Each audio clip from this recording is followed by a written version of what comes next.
Os Homens Deuses, John G. Lake. Tradução e adaptação, Tiago Samico. Soso Produções, 2016. Não são todos eles espíritos ministradores enviados para serviço a favor dos que hão de herdar a salvação? Por esta razão importa que nos apeguemos com mais firmeza às verdades ouvidas, para que delas jamais nos desviemos. Se, pois, se tornou firme a palavra falada por meio de anjos, e toda transgressão ou desobediência recebeu justo castigo, como escaparemos nós se negligenciarmos tão grande salvação? A qual, tendo sido anunciada inicialmente pelo Senhor, foi-nos depois confirmada pelos que a ouviram. Hebreus 1:14, 2:1-3. Vejamos a palavra salvação. É a grande palavra inclusiva do Evangelho. Ela engloba tudo o que Deus faz pela alma. Nós a temos nivelado por baixo em grande medida e a entendido como salvação do pecado, às vezes de uma única transgressão.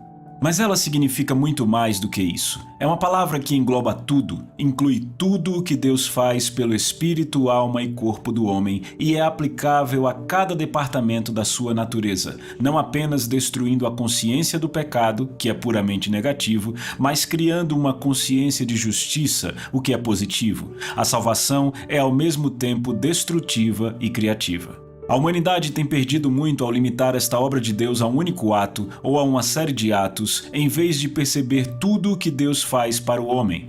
Para conhecer o propósito de Deus para a sua vida, é necessário saber quem você é, o que você é e por que você está aqui. O espírito, alma e corpo sendo trazidos à completa unção com Deus. Há algumas declarações negligenciadas na palavra de Deus que ampliariam a concepção do homem da palavra e do propósito de Deus se apenas prestássemos atenção a elas. Aqui está uma. Antes, alguém, em certo lugar, deu pleno testemunho dizendo: que é o homem que dele te lembres, ou o filho do homem que o visites? Fizeste-o por um pouco menor que os anjos. Hebreus 2, 6 e 7. A margem da minha Bíblia diz que isso significa fizeste-o por um tempo um pouco menor que os anjos. Em algumas traduções lemos tu o fizeste um pouco menor do que Deus. Eu acredito que isso signifique da mesma qualidade e substância, mas limitado no grau de entendimento. Esta é a minha concepção deste verso e eu acredito que ela se harmoniza com a imagem que Deus tem do homem em todo lugar por toda a Bíblia.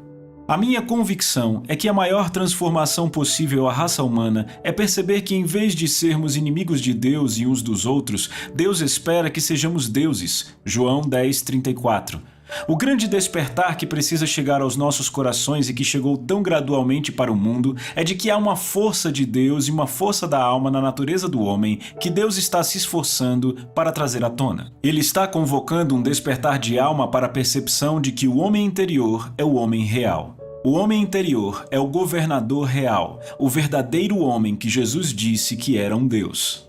Tenho sido questionado sobre essa coisa mais do que sobre qualquer outra. Quero enfatizar isso. Um dia, os fariseus desafiaram Jesus porque ele disse que era o Filho de Deus. Chamavam-no de blasfemo. Eles mantinham a letra da lei, mas não o espírito dela. Eles haviam se tornado escravos da mera letra e foram, portanto, contrários à visão mais ampla de Cristo.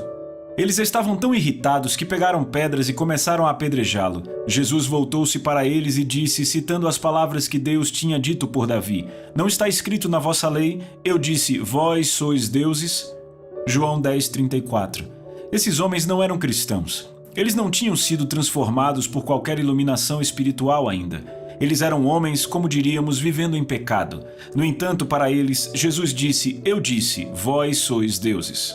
Se isto é um fato, se esses homens que estavam em pecado no uso comum do termo eram deuses e foram assim declarados pelo próprio Deus através do profeta, sendo confirmado por Jesus, então deve ter havido algo inerente à sua natureza que os fez deuses.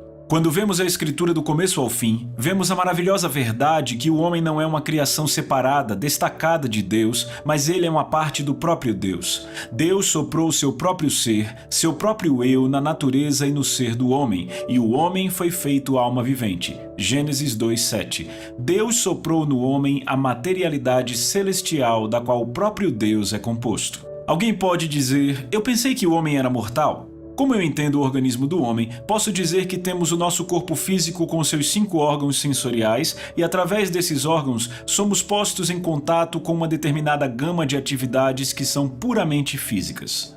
Mas isso não é tudo do homem. Além do seu corpo, há um homem interior, um homem espiritual que habita e permeia o homem físico exterior. Esse é o homem que veio de Deus, o homem que foi soprado para dentro do corpo, o homem que é uma parte de Deus. Esse é o homem imortal. Esse é o homem que você não pode aniquilar. Esse é o homem que não pode destruir a si mesmo. E eu não acredito que seja qualquer violação do espírito da palavra e da verdade de Deus dizer que esse é o homem a quem o próprio Deus não pode destruir. Por quê?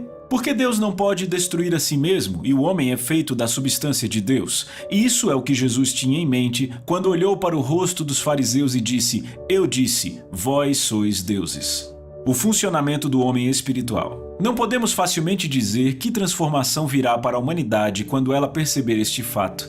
Quando o homem submete esse grande homem-deus do coração às degradações dos desejos do homem carnal exterior, como esse homem interior deve gemer. Estou certo de que, se o Espírito de Deus dissipasse a névoa que obstrui nossa visão e acelerasse a nossa consciência para que nos movêssemos para a percepção desta verdade, a vida seria transformada. Deus nunca pretendeu que o homem exterior de carne fosse o governador do grande homem da alma ou do espírito. Pode-se facilmente ver que, devido à natureza mais fina, à construção mais fina, ao material celeste mais fino do qual o espírito é constituído, o homem espiritual tem uma gama maior de ação do que o homem físico. Assim como o homem exterior recebe pela impressão através do contato as coisas que ocorrem a respeito dele e à medida que estas são gravadas na alma, da mesma forma a amplitude maior de ação do espírito, através dos sentidos espirituais, permite que ele toque o próprio Deus. Ele é capaz de tocar as melhores coisas no universo e trazê-las de volta na consciência para a alma. O apóstolo Paulo foi arrebatado ao paraíso e ouviu palavras inefáveis, 2 Coríntios 12:4. O funcionamento do homem do espírito é idêntico ao funcionamento do homem físico. Ambos registram seus fatos na consciência da alma.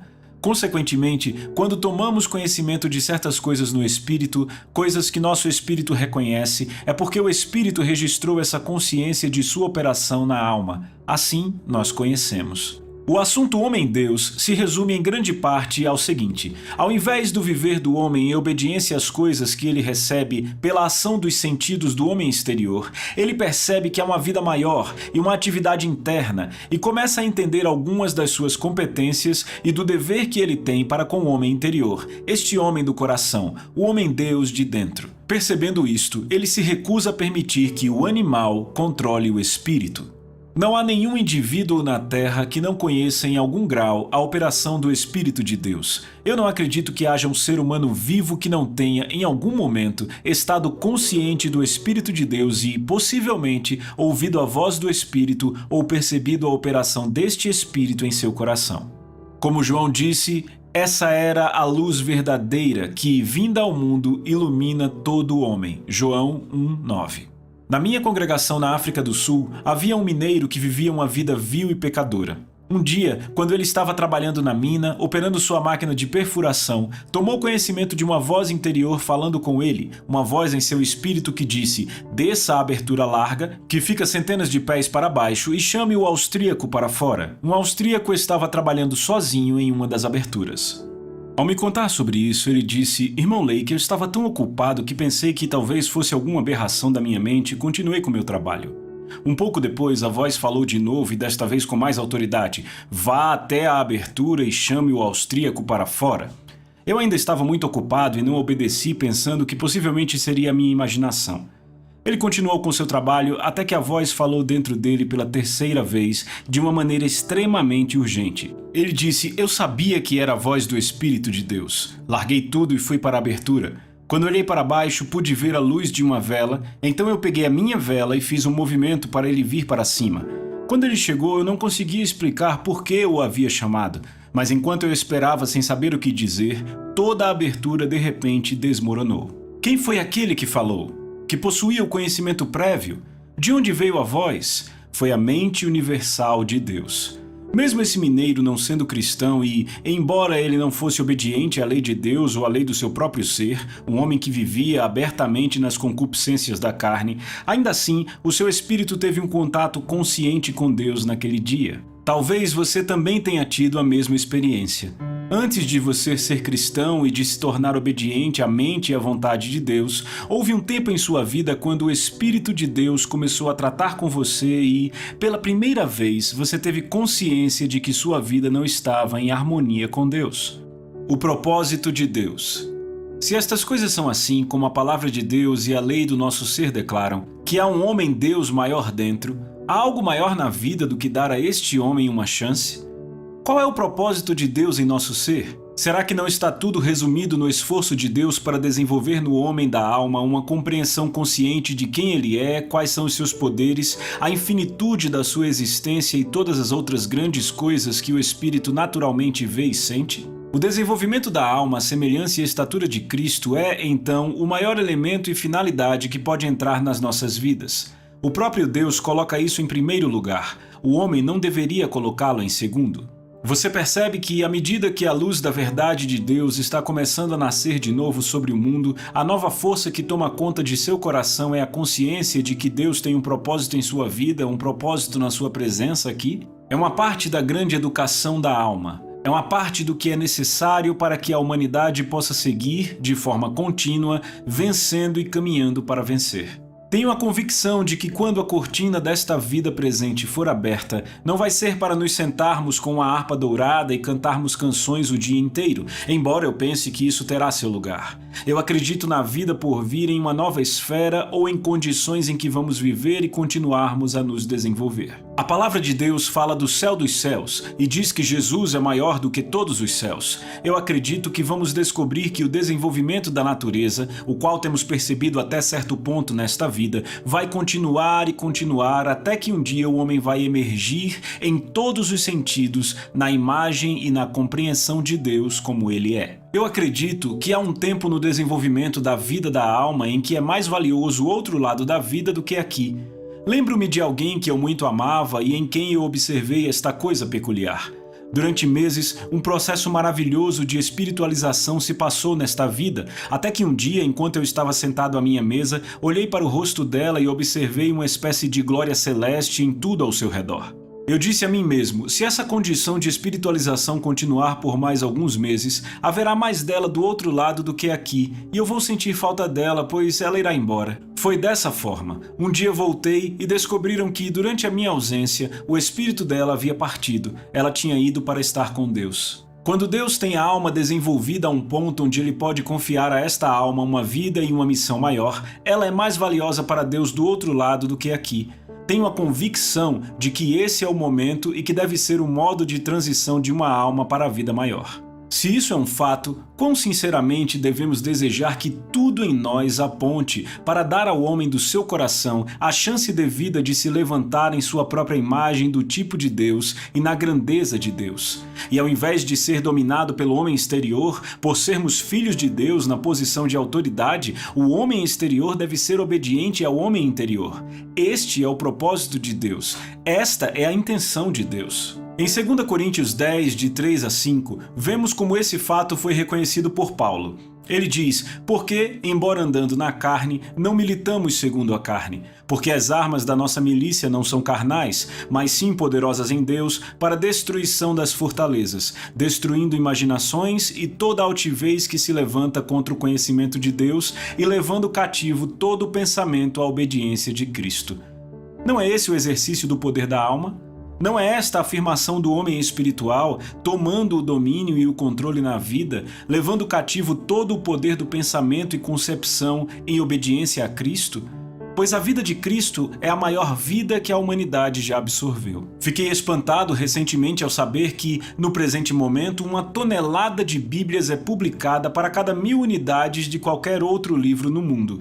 Por que isso? Não é por causa do novo despertar da alma que está acontecendo em todo o mundo? Não é pelo fato de que os homens chegaram ao lugar de desenvolvimento na consciência e na compreensão de Deus e de si mesmos que se recusam a permanecer por mais tempo na ignorância a respeito do grande fato da vida?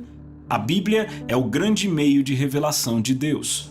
Lembro-me bem quando a visão de Cristo e seu reino adentraram a minha alma e eu comecei a me entender e a Deus. Às vezes eu queria ter uma voz de trombeta que ressoaria por todo este velho mundo. Eu gostaria de dizer à humanidade que o amor de Deus e as coisas de Cristo não são as coisas que foram pintadas para eles. São forças grandes, invisíveis e majestosas que elevam o coração ao contato com Deus e levam o homem a perceber que ele não é um animal, mas um rei e um príncipe para Deus. Eu sou um evangelista ortodoxo e eu tenho trabalhado em minha vocação. Eu tive o privilégio de ajudar muitas pessoas a chegarem a uma consciência de salvação. Uma coisa é trazer um homem a se entregar a Deus e o levar a receber um conhecimento consciente e o contato com Deus. Mas, depois disso, deve haver o grande desenvolvimento de uma alma que faz com que o cristão recém-nascido perceba o que e quem ele é. Se você quiser encontrar a verdadeira fonte de dificuldade na igreja moderna, este é o lugar para onde você pode apontar. O desenvolvimento da alma é negligenciado. O homem não é ensinado sobre a sua própria imagem de Deus e autoridade. Ao invés dele dominar as condições pelo poder de Deus, ele é dominado por elas. Nos velhos tempos do metodismo, Wesley insistiu que cada indivíduo que era membro da igreja deveria ter um conhecimento consciente de Deus e estar em união com ele. Ao estabelecer sua igreja, ele formou classes de 12, nas quais os homens mais espirituais deveriam cuidar do desenvolvimento espiritual da sua classe e relatar a cada semana o progresso da alma de cada um. Mas a igreja moderna de hoje perdeu isto em grande medida. Quando o indivíduo se torna consciente do homem-deus interior e se esforça para permitir que o homem do coração tenha alguma força em sua vida, imediatamente ele se torna consciente de uma grande amplitude de vida espiritual que o homem interior toca. Ela começa a irradiar por todo o seu ser. Este conhecimento é a fonte do poder.